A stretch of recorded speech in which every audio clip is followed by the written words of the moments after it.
Hello, so we're going to do volume 2, chapter 10. This is in a weird place. Okay. Drink quick.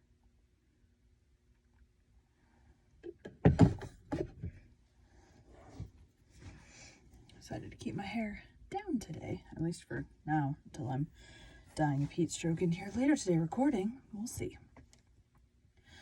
This is crooked, which drives me nuts. I think that's right. All right. Welcome to Bite. Oh, wow. There's a hair on my mouth.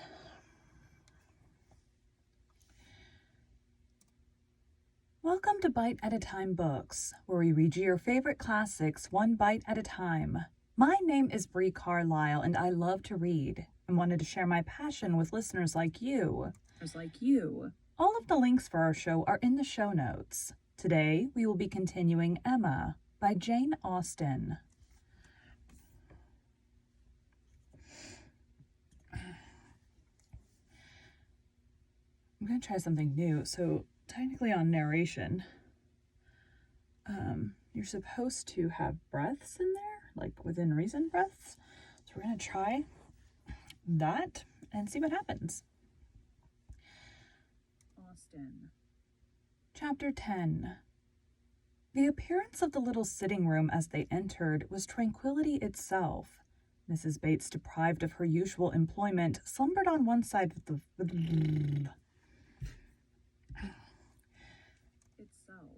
Mrs. Bates, deprived of her usual employment, slumbered on one side of the fire. Frank Churchill, at a table near her, most deedily occupied about her spectacles, and Jane Fairfax, standing with her back to them, intent on her pianoforte. I need to turn the volume up. I turned it down.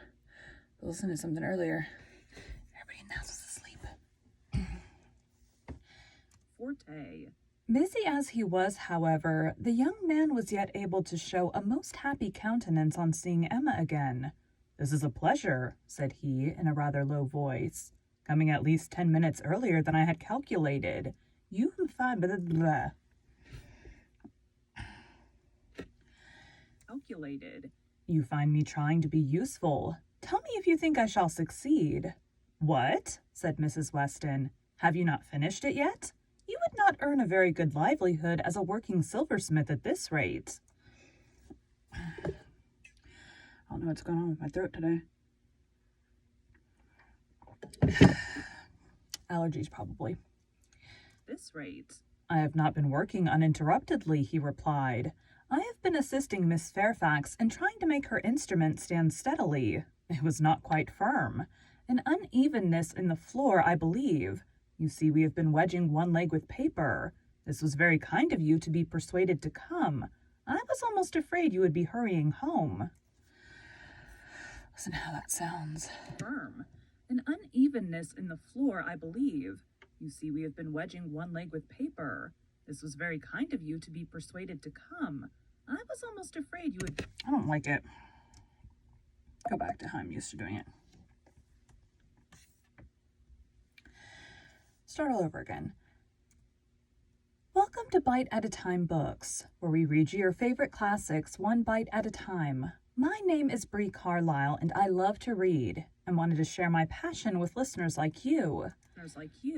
All of the links for our show are in the show notes. Today, we will be continuing Emma by Jane Austen. Austen. Chapter 10. The appearance of the little sitting room as they entered was tranquility itself. Mrs. Bates, deprived of her usual employment, slumbered on one side of the fire. Frank Churchill, at a table near her, most deedily occupied about her spectacles. And Jane Fairfax, standing with her back to them, intent on her pianoforte. Busy as he was, however, the young man was yet able to show a most happy countenance on seeing Emma again. "This is a pleasure," said he, in a rather low voice, "coming at least 10 minutes earlier than I had calculated. You find me trying to be useful. Tell me if you think I shall succeed." Succeed. "What?" said Mrs. Weston. "Have you not finished it yet? You would not earn a very good livelihood as a working silversmith at this rate." At this rate? "I have not been working uninterruptedly," he replied. "I have been assisting Miss Fairfax in trying to make her instrument stand steadily." And steadily. It was not quite firm. An unevenness in the floor, I believe. Or I believe. "You see we have been wedging one leg with paper. This was very kind of you to be persuaded to come. I was almost afraid you would be hurrying home." Hurrying home. He contrived that she should be seated by him and was sufficiently employed in looking out the best baked apple for her.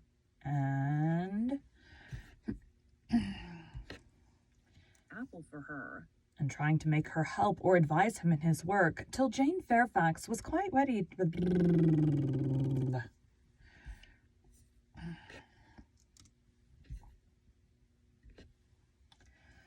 Apple for her. And trying to make her help or advise him in his work, till Jane Fairfax was quite ready to sit down to the pianoforte again.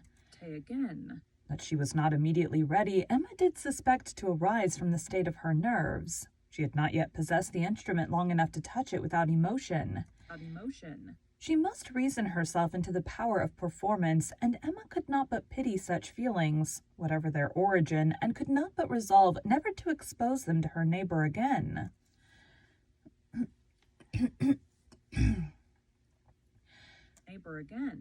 At last Jane began, and though the first bars were feebly given, the powers of the instrument were gradually done full justice to. Mrs. Weston had been delighted before and was delighted again. Emma joined her in all her praise, and the pianoforte, with every proper discrimination, was pronounced to be altogether of the highest.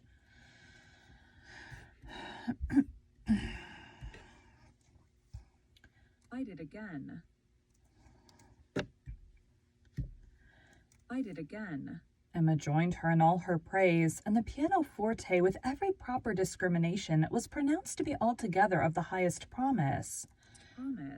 "Whoever Colonel Campbell might employ," said Frank Churchill with a smile at Emma, "the person has not chosen ill." "I heard a good deal of Colonel Campbell's taste at Weymouth, and the softness of the upper notes, I am sure, is exactly what he and all that party would particularly prize." "I dare say, Miss Fairfax, that he either gave his friend very minute directions or wrote to Broadwood himself. Do you think so?" "Do not you think so?" Jane did not look round. She was not obliged to hear. Mrs. Weston had been speaking to her at the same moment. "It is not fair," said Emma in a whisper. "Mine was a random guess. Do not distress her." He shook his head with a smile and looked as if he had very little doubt and very little mercy. Soon afterwards he began again.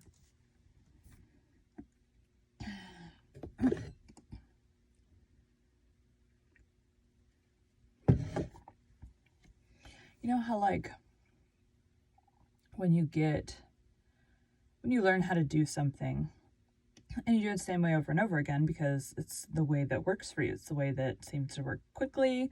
You don't really have to think about it, whatever. So that's how my normal narrating is, but I am going to start listening to audiobooks on a regular basis to try to figure this out. I feel like that's not even something that can be taught necessarily. It's just something you have to I don't know. I'm rambling, whatever. Again. "How much your friends in Ireland must be enjoying your pleasure on this occasion, Miss Fairfax." "I dare say they often think of you and wonder which will be the precise day of the instrument's coming to hand. Do you imagine Colonel Campbell knows the business to be going forward just at this time?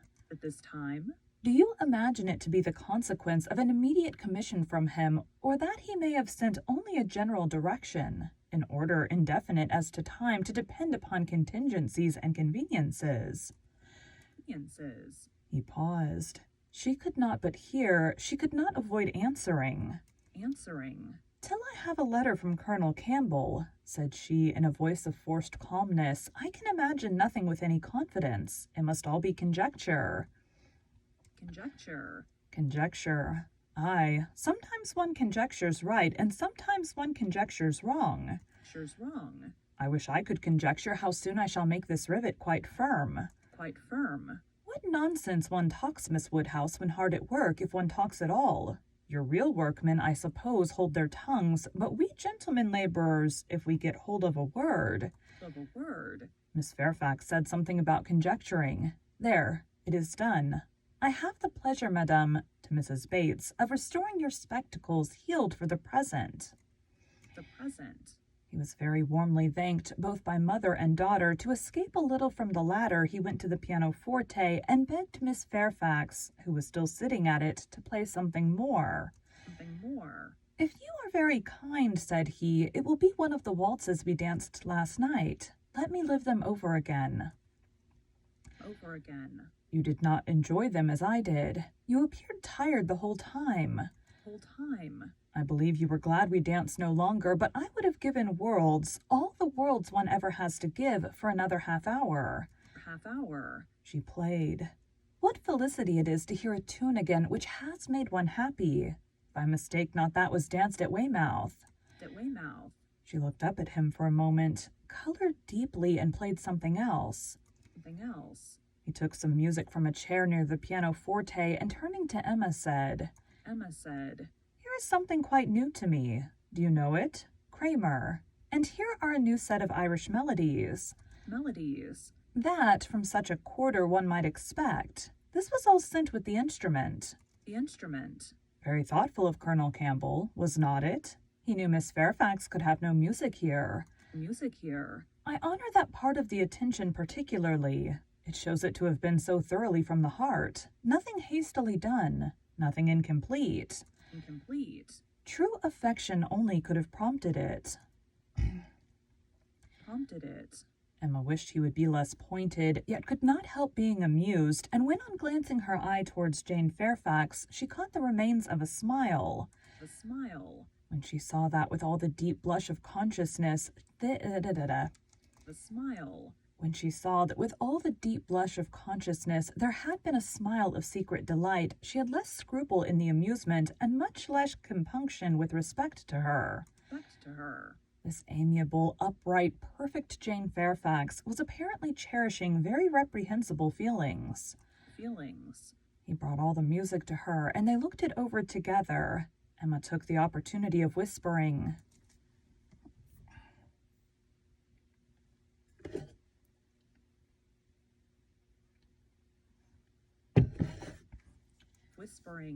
You speak too plain. She must understand you. Stand you. I hope she does. I would have her understand me. I am not in the least ashamed of my meaning.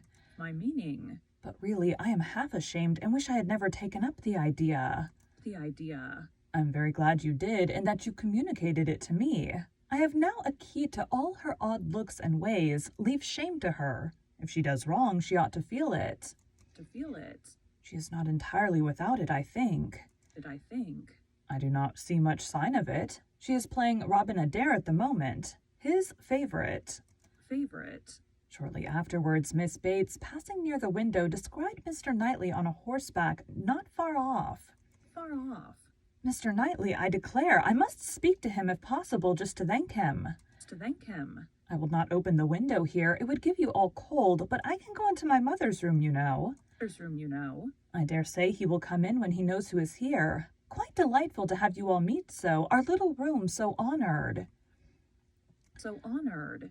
She was in the adjoining chamber while she still spoke, and opening the casement there immediately called Mr. Knightley's attention. His attention. And every syllable of their conversation was as distinctly heard by the others as if it had passed within the same apartment. An apartment. How do you do? How do you do?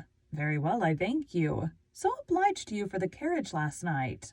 Last night. We were just in time. My mother just ready for us. Pray come in. Do come in. You will find some friends here.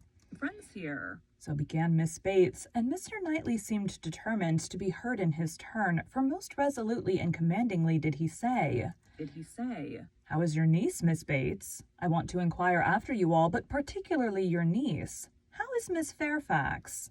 Fairfax. I hope she caught no cold last night. How is she today? Tell me how Miss Fairfax is. Fax is. And Miss Bates was obliged to give a direct answer before he would hear her in anything else. Anything else? The listeners were amused, and Mrs. Weston gave Emma a look of particular meaning, but Emma still shook her head in steady skepticism. Skepticism. So obliged to you, so very much obliged to you for the carriage, resumed Miss Bates. He cut her short with, I'm going to Kingston. Can I do anything for you? Anything for you? Oh, dear Kingston, are you? Mrs. Cole was saying the other day she wanted some... Anything for you? Oh, dear Kingston, are you? Mrs. Cole was saying the other day she wanted something from Kingston. From Kingston. Mrs. Cole has servants to send. Can I do anything for you? For you? No, I thank you, but do come in. Who do you think is here? Miss Woodhouse and Miss Smith, so kind as to call to hear the new pianoforte. Do put your horse up at the Pianoforte. Do put up your horse at the Crown and come in. Oh, this is a short chapter. I can already see the end. Then come in.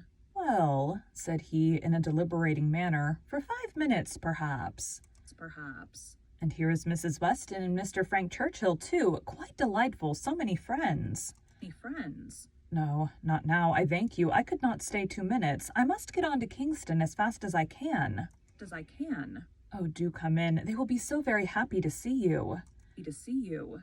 No, your room is full enough. I will call another day and hear the pianoforte. Pianoforte. Well, I am so sorry. Oh, Mr. Knightley, what a delightful party last night. How extremely pleasant. Extremely pleasant. Did you ever see such dancing? Was it not delightful? Miss Woodhouse and Mr. Frank Churchill, I never saw anything equal to it. Equal to it.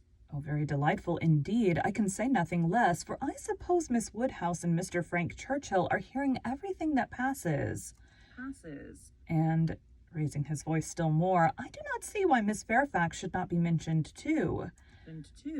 I think Miss Fairfax dances very well, and Mrs. Weston is the very best country dance player without exception in England. In England? Now, if your friends have any gratitude, they will say something pretty loud about you and me in return, but I cannot stand to hear it. Oh, Mr. Knightley, one moment more. Something of consequence. So shocked. Jane and I are both so shocked about the apples. The apples? What is the matter now?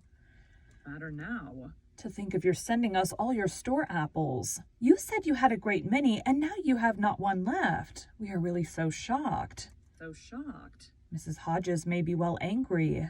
William Larkins mentioned it here. You should not have done it. Indeed, you should not. He is off. He can never bear to be thanked, but I thought he would have stayed now, and it would have been a pity not to have him mentioned. Well, returning to the room, I have not been able to succeed. Mr. Knightley cannot stop. He is going to Kingston. He asked me if he could do anything. Yes, said Jane. We heard his kind offers. We heard everything. Oh, yes, my dear, I dare say you might, because you know the door was open and the window was open and Mr. Knightley spoke loud. You must have heard everything, to be sure. Can I do anything for you at Kingston, Stead? You must have heard everything, to be sure. Can I do anything for you at Kingston, said he, so I just mentioned. Oh, Miss Woodhouse, must you be going? You seem but just come, so very obliging of you. Emma found it really time to be at home. The visit had already lasted long, and on examining watches, so much of the morning was perceived to be gone. That Mrs. Weston and her companion taking leave also could allow themselves only to walk with the 2 young ladies to Hartfield Gates before they set off for Randalls.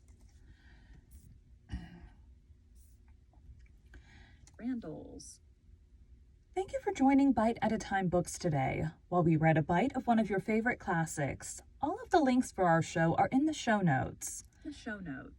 We are part of the Bite at a Time Books Productions Network. If you ever wondered what inspired your favorite classic novelists to write their stories, what was happening in their lives or the world at the time, check out Bite at a Time Books, Behind the Story, Tuesdays wherever you listen to podcasts. Again, my name is Bree Carlisle, and I hope you come back tomorrow while we take the next bite of Emma.